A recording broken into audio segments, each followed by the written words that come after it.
Boa noite a todos. Eu sou o professor Robson Antônio Tavares Costa, da Universidade Federal do Amapá, convidado pelo professor Jonathan para falar sobre desafios e oportunidades e a utilização ética da inteligência artificial na escrita científica pela Logos Universe. É um prazer estar aqui com vocês, podendo fazer essa palestra para essa tão renomada instituição. Vamos lá, vamos começar. Então, antes de falarmos sobre a inteligência artificial, nós precisamos entender quem é o público que hoje está utilizando a inteligência artificial. Qual é o público que hoje chega nas instituições de ensino superior, nos cursos superiores, nas graduações. Quem é essa geração que está entrando hoje na graduação, que está fazendo hoje a pós-graduação em nível de estrito sensu, de mestrado e doutorado? Quem é essa geração? Essa geração é a geração da década de 90, geração que nós chamamos de nativos digitais. São aqueles indivíduos que eles já cresceram, nasceram e cresceram num ambiente tecnológico, um ambiente altamente tecnológico. O que para nós chegou para nós já em nível de adolescência, fase adulta, para essa geração chegou na infância, chegou enquanto criança. E eles cresceram, então, dentro dessa realidade virtual, dentro dessa realidade computadorizada. Essas crianças já foram criadas por smartphones, por tablets, por computadores, por notebooks. Eles já foram criados pela internet. Então, nós estamos falando hoje de uma geração chamada de nativos digitais, que já nasceram dentro do ambiente altamente tecnológico. Então, não temos como falar de ética e de uso da inteligência artificial sem antes entender quem é hoje o nosso público-alvo. Quem é hoje que escreve, quem é hoje que escreve artigos, quem é hoje que publica livros, quem é hoje que está sentado nas cadeiras das graduações de ensino superior, dos estritos sensu, né, para nós podermos falar de inteligência artificial. Nós vamos estar falando com pessoas que cresceram utilizando esse tipo de ferramenta. Os nativos digitais, eles naturalmente vivem em uma imersão virtual, né? Eles cresceram dentro de um ambiente altamente digital. Eles são frequentemente adeptos às redes sociais, né? Às vezes a gente passa em restaurantes, lanchonetes, né?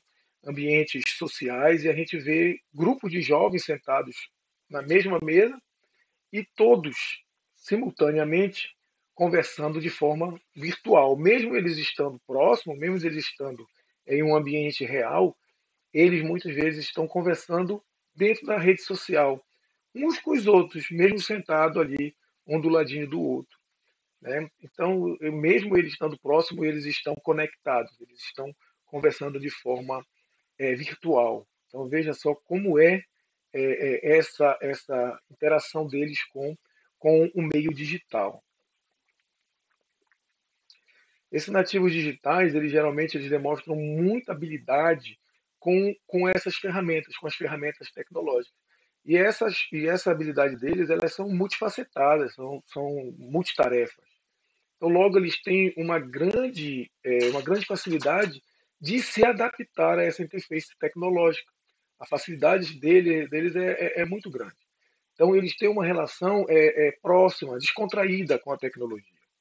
O que para nós foi uma engrenagem, né? O que para nós foi um meio, para eles é um fim. A tecnologia para eles é o fim. A tecnologia para eles não é o meio. Nativos digitais, por eles terem crescido em um ambiente muito tecnológico, né, permissivo à tecnologia, eles, eles vão automaticamente, eles vão incorporar essas novas tecnologias no seu trabalho, no seu meio, e, consequentemente, se eles estão na academia, eles vão incorporar essa tecnologia na escrita científica, na escrita de trabalhos, na escrita do seu TCC, da sua monografia, na escrita da sua dissertação, da sua tese, e assim sucessivamente. Não tem para onde a gente correr. é a tecnologia. Nós não podemos brigar com a tecnologia. Nós precisamos nos adaptar e, da melhor forma possível, tirar proveito da tecnologia. Não podemos ir contra a vertente e contra uma geração. Né? É o nosso público-alvo. E nós, enquanto é, educadores, precisamos realmente criar, desculpa, criar ferramentas, mecanismos para que essa ferramenta, para que essa tecnologia seja utilizada de uma forma ética. Nós mesmos, eu, né, falar agora por mim como pesquisador, como autor, tenho mais de 90 artigos publicados em revistas científicas de alto impacto, tenho mais de 30 livros publicados, então eu mesmo como autor utilizo várias fontes tecnológicas, vários aplicativos de tecnologia que me ajudam muito, facilitam muito a minha vida enquanto pesquisador. Então, por exemplo, quando eu estou trabalhando uma orientação de mestrado, uma dissertação, uma orientação de doutoramento, uma orientação de graduação, eu sempre peço para os meus orientandos para criarem o documento em nuvem. E aí a gente consegue orientar e trabalhar aquele documento, aquele trabalho científico, simultaneamente, em tempo real, como se a gente tivesse uma orientação presencial. Então eu consigo ir lá na nuvem, como por exemplo o Google Docs, consigo ir lá no Google Docs e o meu aluno, professor, eu já fiz um novo capítulo, eu vou lá no Google Docs, dou uma olhada no capítulo dele, faço as minhas inserções, faço meus comentários e tudo em nuvem. Ao mesmo tempo que a gente pode trabalhar sincronamente, de forma assíncrona. Eu posso entrar na nuvem e estar conversando aqui com ele no Google Meet, por exemplo, uma ferramenta de discussão virtual, uma videoconferência, e aí eu estou fazendo a videoconferência, ao mesmo tempo a gente está lá no documento fazendo todas as alterações. Olha só que maravilha. Então, já são ferramentas modernas, tecnológicas, que eu já utilizo, né, já há mais ou menos uns 3 anos, como ferramenta de orientação para os meus alunos, para que a gente tenha um bate-papo, um feedback de uma forma síncrona, de uma forma rápida e simultânea. Né? Então, eu sou totalmente a favor das novas tecnologias na minha área, né, que é pesquisa, estudo científico.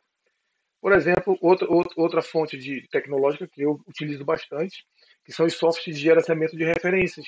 Então, por exemplo, eu uso o EndNote. O EndNote, eu abro o meu Word, eu já tenho várias bibliotecas de acordo com as linhas de pesquisa que eu estou fazendo. Então, eu tenho várias bibliotecas já montadas no EndNote. Quando eu abro bonitinho ali o meu Word, eu já abro o Word, já aparece o meu EndNote. Quando eu faço uma citação, eu já puxo a citação para dentro do EndNote, já vem a referência bibliográfica. Olha só que coisa linda. Alguns colegas usam o Mendeley, outros colegas usam o Zotero, e assim sucessivamente. Eu lembro quando eu fiz minha dissertação de mestrado, eu perdi semanas para fazer o checklist das minhas citações com referência biográfica. Perdi semanas. Até o doutorado, então, perdi muito mais tempo ainda. E hoje não. Hoje eu escrevo os artigos e já vou puxando automaticamente, vem a citação, já vem a referência, e aí eu ainda coloco lá se eu quero referência em ABNT, em APA, assim sucessivamente. E um dos treinamentos que eu dou para meus alunos é como utilizar o EndNote de uma forma eficaz, para que eles também tenham acesso e utilizem essa ferramenta. E eles acabam tendo muito mais facilidade do que eu, porque eles já são nativos tecnológicos. Né? Então eu tenho que estudar, aprender, e depois eu me familiarizo com a tecnologia e aí a coisa fica mais fácil. Mas no caso deles é muito rápido eles se familiarizarem com a tecnologia. Então, mais um exemplo de que a tecnologia já está aí e que muitos pesquisadores já estão utilizando. Né? A gente tem que se adaptar à tecnologia. Eu fico triste de ver, às vezes, colegas que dizem não pode usar, não pode usar. Não é não pode usar. Como nós vamos fazer para que essas ferramentas sejam utilizadas de uma forma ética? É pensar diferente. Não pensar no não, mas sim no como. A gente pode também fazer, por exemplo, visualização de dados de forma interativa, ou seja, de forma síncrona. São ferramentas de visualização de dados interativas, como o Tableau, como o Plotline. Eles permitem que os pesquisadores criem gráficos e visualizem esses gráficos de forma dinâmica. Tá? E aí, por meio desses gráficos, faz comunicação, as análises, tudo bonitinho também de forma dinâmica. um grupo de pesquisa, por exemplo, com 4, 5 pesquisadores, cada um em um país diferente, um estado diferente, dá para você criar toda a base de dados, dá para você criar toda a parte gráfica e interagir síncrono na equipe, cada um em seu estado ou cada um em seu país, por exemplo. Né? Então, também ferramentas que nós já utilizamos dentro da pesquisa científica. Ferramentas de análise de dados. Hoje nós temos inteligência artificial que faz toda a análise estatística para a gente. Então, você gera a base de dados, você inclui a base de dados e a inteligência artificial faz toda a análise estatística para você. Né? Professor, isso aí não é antiético. Temos que citar, nós temos que citar, e isso aqui entra na parte de metodologia, como se fosse também o SPSS, né, como se fosse o R. É um sistema também, é um sistema que veio para facilitar. Ele não vai pensar por ti, ele vai te dar um pontapé inicial. E tu vais ter que ler, e tu vais ter que fazer a tua forma de pensar dentro da inteligência artificial. Então já existem ferramentas de inteligência artificial que fazem toda a análise de dados estatística para você. Tem as ferramentas de pré-impressões ou repositórios online, que todos nós, pesquisadores, utilizamos, né? Plataforma como a Archive, a BioArchive, né? Eles oferecem a oportunidade de compartilhar pesquisa mesmo antes delas terem sido avaliadas aos pares. Então, mesmo antes da avaliação aos pares, você tem acesso àquela pesquisa. Isso permite uma disseminação rápida e objetiva, precisa da pesquisa, né? Fazendo com que a ciência fique cada vez mais pulverizada, cada vez mais está cada vez mais ao acesso de todos. Publicação digital de acesso aberto, né? Hoje no Brasil nós temos inúmeras revistas de acesso aberto, muitas em quadros. Nós tivemos um crescimento nesses últimos 10 anos aí muito grande de revistas científicas de acesso aberto. Eu lembro que logo que iniciou a parte das bibliotecas online, as universidades gastavam fortunas em licitações de editoras, né, com e-books digitais. Era um absurdo de caro. Hoje aí a gente tem um mundo, não só no Brasil, né, no mundo todo, um mundo de revista de acesso aberto, deixando a pesquisa científica, deixando a ciência mais barata para quem quer pesquisar, quer ter acesso a citações, a fontes robustas e fidedignas, né, de pesquisa científica. Então deixa uma fonte, uma gama de revistas. E hoje já temos também o PKP, que é o software internacional, né, mundial, utilizado também por e-books de acesso aberto. Então hoje nós temos editoras científicas que têm tanto revistas no OJS de acesso aberto, como também tem e-books no PKP também de acesso aberto. Então é algo também fantástico para quem é pesquisador, para quem gosta de ler, para quem gosta de escrever, é algo fantástico. Você tem artigos, e-books científicos de qualidade de graça. A revisão por pares, né, online. Hoje nós temos, por exemplo, o Publons. O Publons ele não só permite que os pares registrem as revisões, como ele também fornece métrica, né, incorporada ao perfil de cada par, né, de cada avaliador, de cada autor. Então, tudo isso são exemplos de ferramentas que algum dia, né, já foram objeto de restrições de alguns colegas científicos, né, de alguns colegas pesquisadores no ramo científico, já foi objeto de restrição, e hoje a maioria absoluta dos pesquisadores utilizam essas ferramentas, ou pelo menos alguma dessas ferramentas que eu citei aqui para vocês. E notem, há 10 anos atrás, também, quando começaram a surgir essas ferramentas, houve-se muita discussão e muita controvérsia. Hoje é normal. Hoje é mais difícil de encontrar pesquisadores que são realmente pesquisadores, que se dedicam realmente à pesquisa científica. Hoje é mais difícil de encontrar alguém que não utilize alguma dessas ferramentas. Então vamos falar sobre a inteligência artificial na escrita científica. São ferramentas baseadas em inteligência artificial para escrita. Elas não se limitam apenas à correção gramatical. Elas não se limitam apenas em escrever tá?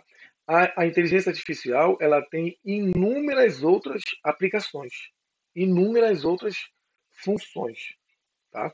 A inteligência artificial ela pode fazer, por exemplo, uma revisão gramatical da tua obra, tá? E uma boa revisão gramatical, uma excelente revisão gramatical, tá?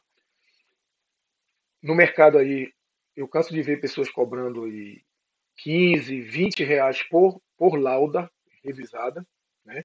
Você vai ter uma ferramenta aí que vai fazer o trabalho para você de graça, né? Algumas são pagas, como por exemplo os Novel. Os Novel é R$ 30 por mês, por exemplo. E os Novel faz muita coisa em prol do pesquisador. Entre elas, a revisão gramatical.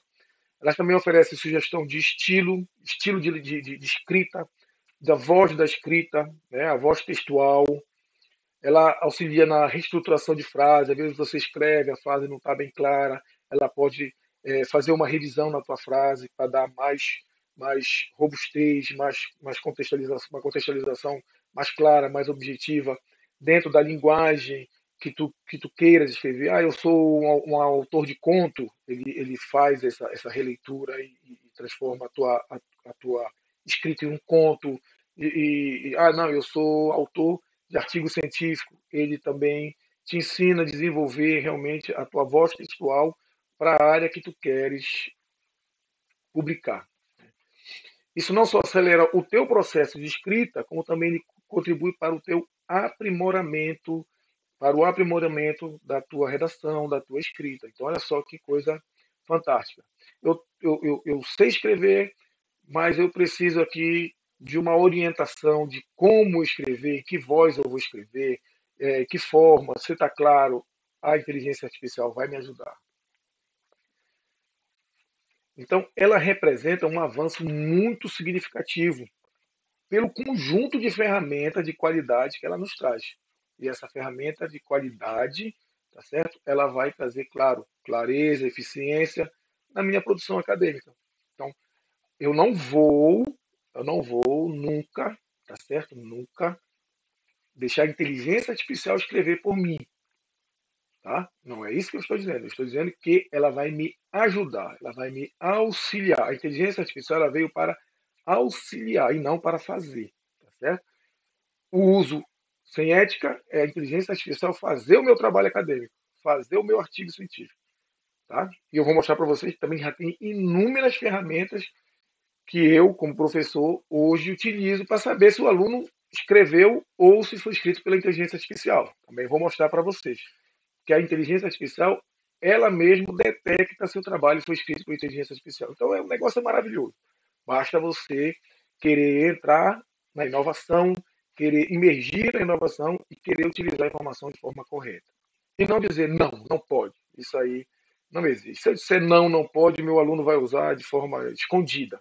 Então é mais antes eu sentar com o meu aluno e ensiná-lo a utilizar de uma forma correta, de uma forma ética. Tendo em vista que é uma ferramenta muito significativa. Tá? Então, à medida que a gente avança no século XXI, a inteligência artificial ela vai se estabelecendo como uma ferramenta revolucionária.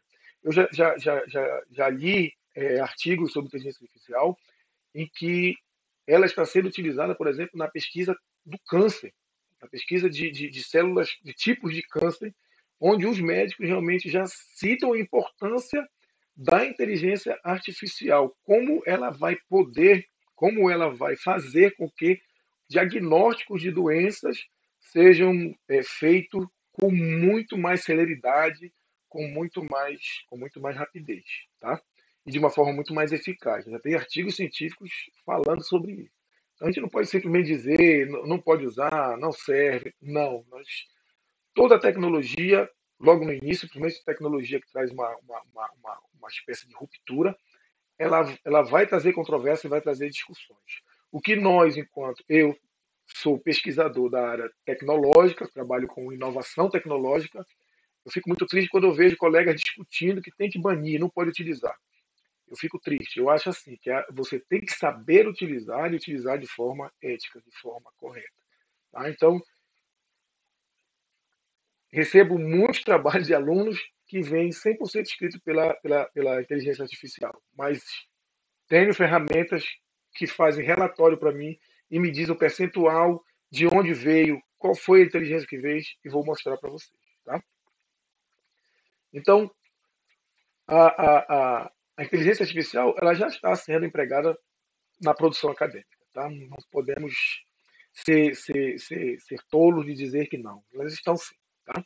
E na produção acadêmica ela pode trazer a automatização, tá, de tarefas muito complexas, como é o caso da análise dos dados. Tá? Ela pode trazer isso muito facilmente. Tem inteligência artificial que já faz isso. Ela pode ser utilizada para construir o artigo, às vezes até completo. Tá? Tem inteligência artificial pagas que fazem artigos aí de 12, 13, 14, 15 páginas completo, tá certo? Existe isso. Então ela faz realmente, ela automatiza tarefas complexas. Ela gera resumos e sínteses, tá? Tem inteligência artificial gratuita, que você coloca o seu texto completo e ela te gera o resumo, tá certo? Pô, pessoal, isso não pode. Não pode, realmente não pode. Né? Mas você pode, por exemplo, ter um pontapé inicial com esse resumo que ela gerou e você fazer o seu, tá certo? Enquanto humano ético, tá? A inteligência artificial faz. É ético? Não. Mas eu posso pegar esse resumo que foi feito pela inteligência artificial como base e montar o meu resumo. E eu vou fazer um resumo com aquela base. É isso que eu ensino em sala de aula. Identificação de lacunas na literatura. Então, pô, às vezes eu estou com uma dúvida, eu vou fazer a minha tese de doutoramento, e minha tese tem que ser algo inédito. Então, o que seria inédito, por exemplo, na literatura de gestão da tecnologia da informação? O que seria uma lacuna? Eu posso simplesmente entrar na inteligência artificial e bater um papo e conversar com ela, né? Procurando, identificando um hiato, uma lacuna, algo inédito dentro de um tema específico. E aí ela vai me dar uma série de respostas. E dentro dessas respostas eu posso organizar algo que me interesse, que eu vá pesquisar. Então, ela vai me ajudar a identificar essas lacunas, esse ato dentro de determinadas literaturas, para que eu possa fazer algo inovador. Tá? Colaboração entre humanos e máquinas. E isso seria o uso ético. A máquina vem para colaborar comigo. A máquina não vem para fazer o meu trabalho, vem para colaborar. E aí vai eu, de humano ético, fazer a minha parte. E tudo isso junto faz com que eu veja que existem desafios éticos e existe também as responsabilidades. Tá? Então, com tudo isso, eu penso que existem os desafios, mas existe a responsabilidade, mas que a inteligência artificial realmente ela é uma grande oportunidade, principalmente para nós pesquisadores. O que a inteligência artificial pode auxiliar na escrita científica? Aí vem aí, correção gramatical e ortográfica, né? Ferramentas como IA, como a Grammarly e a ProWriteGrade, elas oferecem correções automáticas e gramática e de ortografia. Eu, por exemplo, eu uso o Grammarly. Então, ele fica no rodapé do meu computador. Quando eu estou escrevendo, ele já aparece no meu Word. E caso eu escreva alguma coisa errada, ele automaticamente já me avisa e já corrige. Se tiver concordância verbal errada, concordância nominal, palavras ortograficamente acento, etc., escrita errada, automaticamente ele já me avisa e já corrige. Então, olha só que maravilha. Né? E será caro, será algo caro, entre 15 a 20 reais a lauda, a folha. Hoje a gente tem ferramentas de graça para fazer isso pela gente. Melhoria no estilo da escrita.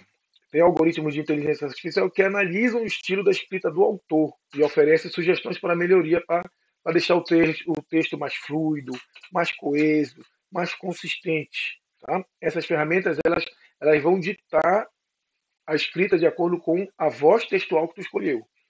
Eu estou escrevendo algo técnico, então eu quero palavras técnicas. Aí tu diz qual é a área que tu quer da palavra técnica e ele vai te auxiliando e te mostrando palavras de acordo com o que tu vai desenvolver no teu texto. Olha só que maravilha. Né? Análise da voz textual, né? Algumas ferramentas de inteligência artificiais, elas podem analisar a voz textual. Tu vai colocar lá no início da tua escrita científica qual é a voz textual que tu vais escrever. E a partir daí, Se tu, algum momento, derrapar e mudar a tua voz textual, ele vai te avisar e ele vai te trazer de volta para, por exemplo, para a voz textual. Eu quero escrever algo técnico na área de administração, algo técnico na área de medicina, algo técnico na área de saúde. Ele vai estar todo o tempo te puxando para esse parâmetro que tu deu para ele.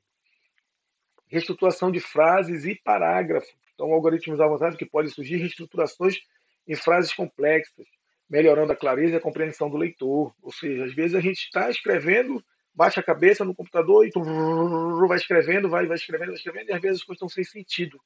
Né? Você escrevendo com a inteligência artificial, ela vai te auxiliar, ela vai deixar teu parágrafo sempre com sentido para a leitura, sempre com sentido para o leitor. O leitor vai ler e vai entender o que tu está escrevendo. Verificação de plágio. Eu lembro que eu pagava R$ 45 por mês pelo meu verificador de plágio. Hoje eu tenho a inteligência artificial, que eu pago R$ 30 por mês, e ela me dá verificador de plágio. Então, o meu aluno me manda o material no Word, eu já coloco lá no verificador de plágio, ele faz todo o rastreio. Se tiver plágio, ele me diz o percentual de plágio e me diz de onde veio o plágio. Então, ele me diz de onde veio. Ele monta um relatório para mim, coisa mais linda do mundo.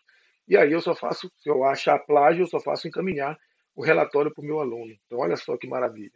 A inteligência artificial também verifica plágio.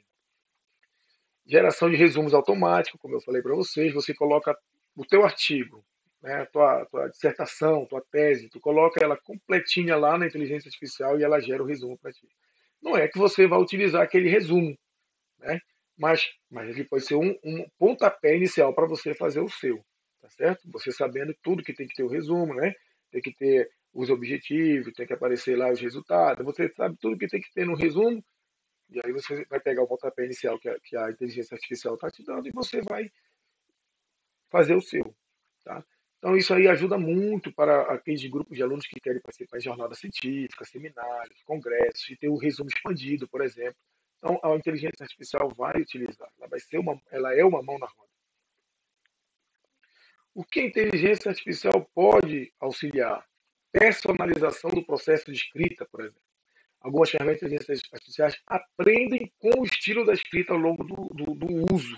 Conforme você vai utilizando a inteligência artificial, ela vai te conhecendo, sabendo a forma que tu escreve, e aí ela é generativa, ela vai aprendendo contigo.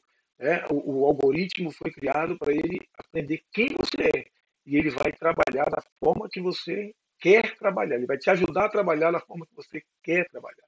Então, isso cria uma experiência de escrita mais eficiente, mais adaptada à preferência de cada um dos indivíduos. Né? Tradução automática e multilinguismo. Né? A gente sabe que no Brasil é uma dificuldade muito grande a língua em língua estrangeira, né? Por exemplo, o inglês. A gente sabe da dificuldade que as pessoas têm, né? Da segunda língua. Então, a inteligência artificial ela traz essa tradução automática. E não só para o inglês, ela é multilingüe. Né? Já existe ferramentas de inteligência artificial, você pega o texto todo em inglês, joga lá e já sai em português para você ler. Então, a dificuldade antes para você, por exemplo, fazer uma citação em língua inglesa era difícil. Quem não sabia o inglês não fazia uma leitura em inglês, não trazia uma citação, por exemplo, sua dissertação, sua tese em língua estrangeira, porque a pessoa não sabia ler em língua estrangeira. A inteligência artificial resolve isso. Outra coisa, eu posso fazer uma videoconferência, né? Eu, um pesquisador do Japão, um pesquisador da Alemanha, um pesquisador da Inglaterra, um pesquisador dos Estados Unidos, e a gente fazer, e a tradução pode ser automática para cada um. Olha só que maravilha a inteligência artificial. Então eu consigo reunir pesquisadores de países diferentes, países que eu não falo a mesma língua, e a gente pode todo mundo se entender, cada um falando a sua língua, e a inteligência artificial traduzindo automaticamente o que a gente está conversando. Né? Automaticamente. Maravilhoso. Porém, nós temos que utilizar de forma ética. Né? Então, o uso ético dessa tecnologia ela é fundamental para preservar a integridade da pesquisa e para garantir uma contribuição positiva para a comunidade científica. Então, eu preciso utilizar de forma ética, de forma íntegra, tá? Para eu não vamos dizer assim, não avacalhar a pesquisa científica. Tá certo? O desafio central é a transparência na autoria. Então, eu preciso, em vez de estar discutindo o não usar, eu preciso estar discutindo como citar. Como citar a inteligência artificial, parte dos textos, como citar, como fazer essa citação. Eu preciso discutir na academia isso. Eu preciso discutir enquanto ABNT isso. Eu preciso discutir enquanto APA isso. Eu preciso discutir enquanto instituição de pesquisa isso. Como citar a inteligência artificial, como citar os textos gerados pela inteligência artificial. É uma citação direta? É uma citação indireta? O que eu tenho que fazer? É isso que eu preciso discutir enquanto academia. Garantir que os pesquisadores recebam o devido reconhecimento pelo seu trabalho. Então, inteligências artificiais como os novel, ele, além de te escrever o texto, ele já traz as citações todas pontuadas. Então, eu preciso pontuar essas citações para dar crédito aos pesquisadores, tá certo? Então, ele já traz as citações todas pontuadas no texto. Então, a citação ela é fundamental. Agora, é claro, se foi a inteligência artificial que escreveu, não foi você. Então, aí, esse é o problema. Então, essa é a discussão. Não foi você que escreveu, foi a inteligência artificial. A citação está lá de outros autores, mas não foi você que leu e escreveu. Então, você tem que ser ético. Aí você precisa escrever. A inteligência artificial vai ser uma base de leitura para você. Tudo que ela gerou vai ser uma leitura, e aí você vai escrever o seu. Garantir a equidade na representação de diferentes perspectivas, grupos éticos na pesquisa vital. A pesquisa é vital. Ou seja, a inteligência artificial ela é um algoritmo e ela vai trazer vieses. E esses vieses eles precisam ser enxergados, eles precisam ser corrigidos. Né? Muitas das vezes os algoritmos não vão levar em consideração os grupos étnicos, né? As religiões, etc. E aí você, enquanto humano, precisa fazer a leitura e adaptar a esses vieses, que é o viés do algoritmo. Os autores devem analisar distribuições de dados para grupos demográficos específicos e aplicar técnicas como o oversight. O que é o oversight? Eu preciso identificar grupos grandes ou, né, superamostragens, que é uma técnica que consiste em aumentar a quantidade de registro da classe com menor frequência até que uma base de dados possua uma quantidade equilibrada entre as classes da variável. Ou seja, eu preciso enxergar todos os grupos. Eu não posso enxergar um grupo isolado. Tá? Eu preciso ir aumentando a minha base de dados para que não haja vieses. O algoritmo não faz isso. Tá? O algoritmo não faz isso. E também o undercycle, ou seja, geração sintética para criar conjunto de dados mais equilibrados. Eu tenho que criar uma subamostragem. É uma técnica que consiste em manter todos os dados da classe com menor frequência e diminuir a quantidade dos que estão na classe de maior frequência. É o inverso do overcycle, né? É o inverso. Então, mas ambos falam que o algoritmo tem vieses. Porque o algoritmo ele vai buscar na nuvem todas as leituras. Então, se a tendência de um pensamento X, o algoritmo vai escrever tendenciando o pensamento X. E muitas das vezes o pensamento X não é o certo, ou o pensamento Z não é o certo. Então você precisa ler e verificar se há vieses e a partir daí corrigir esses vieses, ou pelo mínimo ou pelo máximo. O pesquisador, durante o processo de construção científica, deverá empregar técnicas para mitigar os possíveis vieses, garantindo que o modelo não se torne específico para características específicas. Tá? O modelo não pode só atender o X, o grupo Z, o grupo Y. Ele tem que ser, o modelo tem que ser geral. Transparência, plágio e originalidade. A capacidade da inteligência artificial em gerar textos automaticamente aumenta o risco de plágio involuntário, uma vez que os autores podem inadvertidamente incorporar passagens geradas pela inteligência artificial sem a atribuição adequada. Então, você tem que fazer a citação adequada. Inclusive, se alguma parte do seu texto foi feito pela inteligência artificial. Não foi você que fez, foi a IA.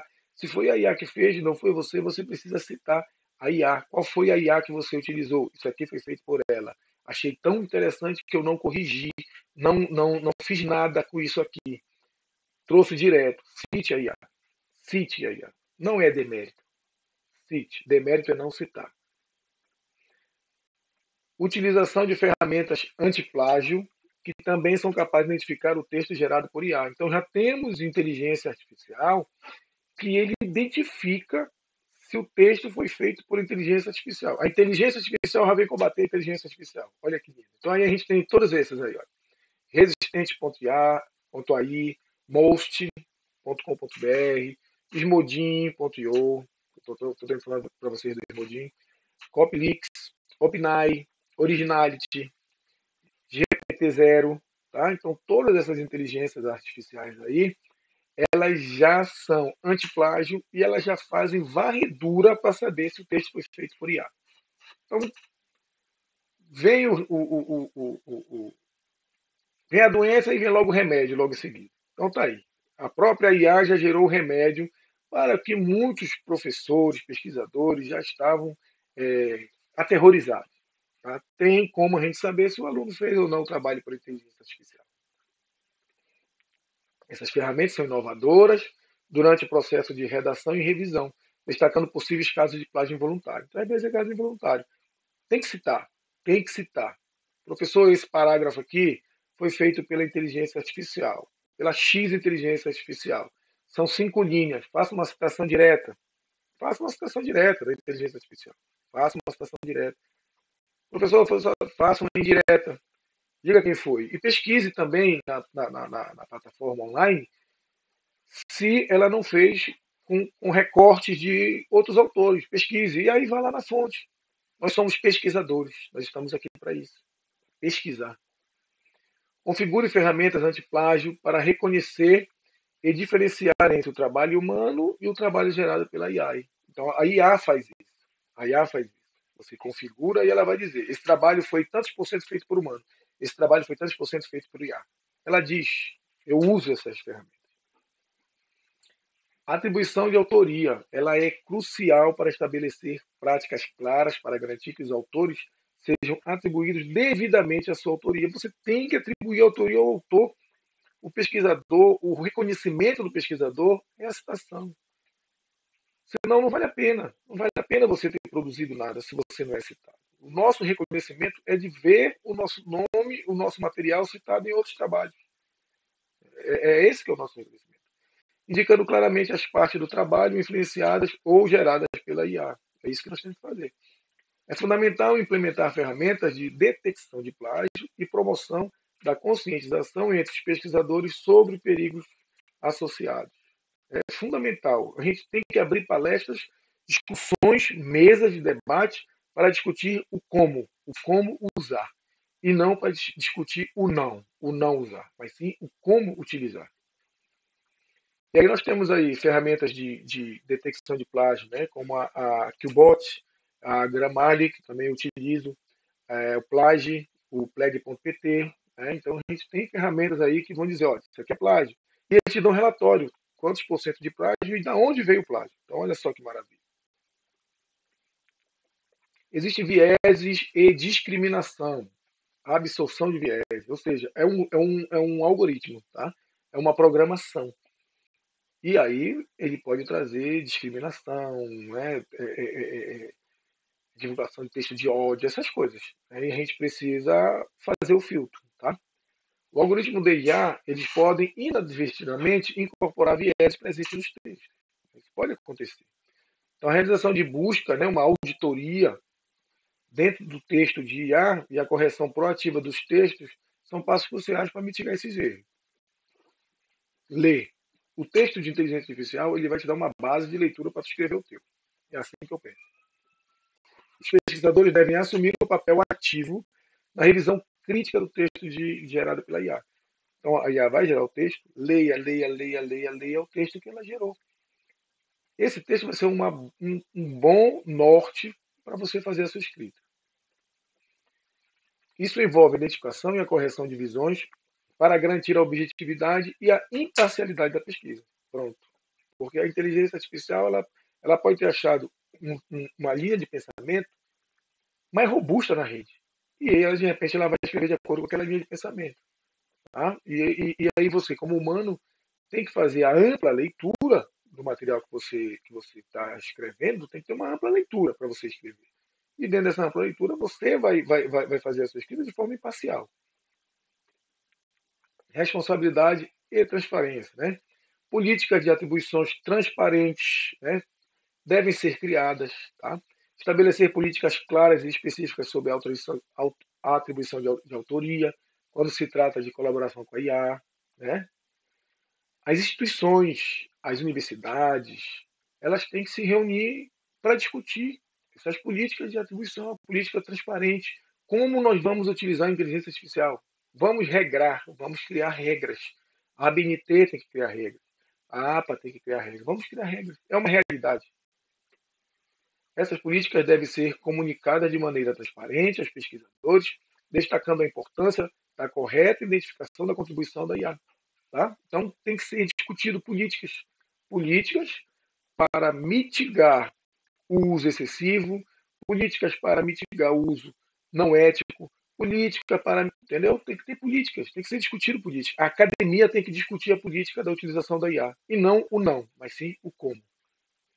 Incentivar a adoção de práticas de citação específicas para conteúdo gerado por IA. Vamos criar a citação de IA. Como vamos fazer?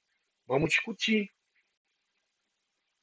Isso pode envolver o desenvolvimento de diretrizes que esclareçam como citar corretamente o trabalho da IA nas observações do documento científico. Então, nós precisamos criar ferramentas, criar metodologia, criar forma. Nós não podemos dizer para o nativo digital que ele não vai poder utilizar a IA. Ele vai utilizar. Ou ele vai utilizar da forma errada, da forma incorreta, ou ele vai utilizar da forma correta. A gente só pode, a academia, nós enquanto pesquisadores, nós só vamos ter que pensar. E aí, vamos usar da forma incorreta ou vamos usar da forma correta? É isso que a gente tem que pensar. Revisão humana cuidadosa. Deve ser feita uma revisão manual no texto, incluindo revisões manuais feitas durante o processo da redação e da revisão, né, da construção do material. Incluir revisões manuais feitas durante o processo de redação e revisão.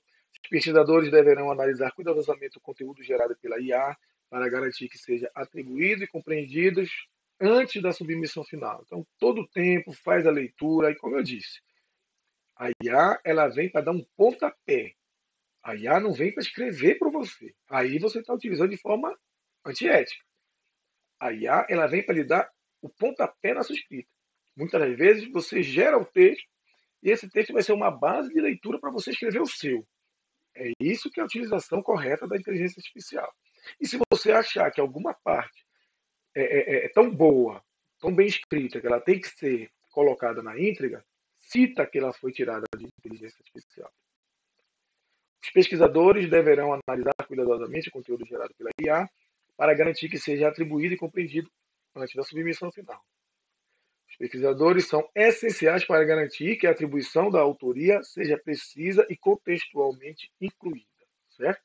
Então, nós, enquanto pesquisadores, que temos que ter isso como premissa. A citação ela é obrigatória. É o que o pesquisador ganha, né? É o louro do pesquisador. É ver seu nome escrito sendo utilizado como base, a sua pesquisa sendo utilizada como base em outras pesquisas. É isso que nós ganhamos. Desenvolvimento de diretrizes éticas internas, ou seja, elaboração de protocolos internos. As universidades, né, as instituições de pesquisas, elas devem instituir diretrizes éticas específicas dentro das instituições. Né? Então, devem ser criados manuais de normas e procedimentos de conduta ética, de como utilizar a IA na pesquisa científica. Isso tem que ser urgente. Isso tem que ser urgente.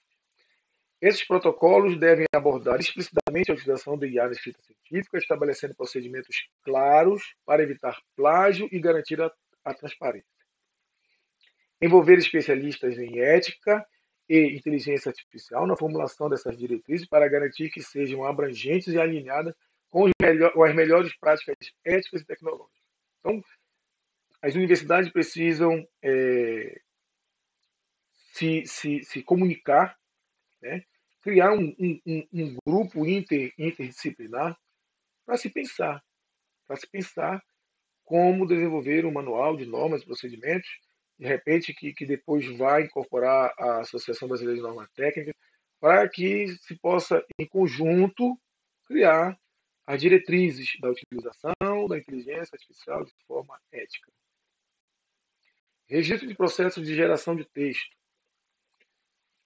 Então, nós temos aí uma documentação transparente, né? Manter registros claros e transparentes do processo de geração de texto por IA. Tudo que a IA gerou, eu tenho que citar, eu tenho que preservar, eu tenho que guardar. Tá? Eu não posso fazer de conta que não usei, fingir que não usei.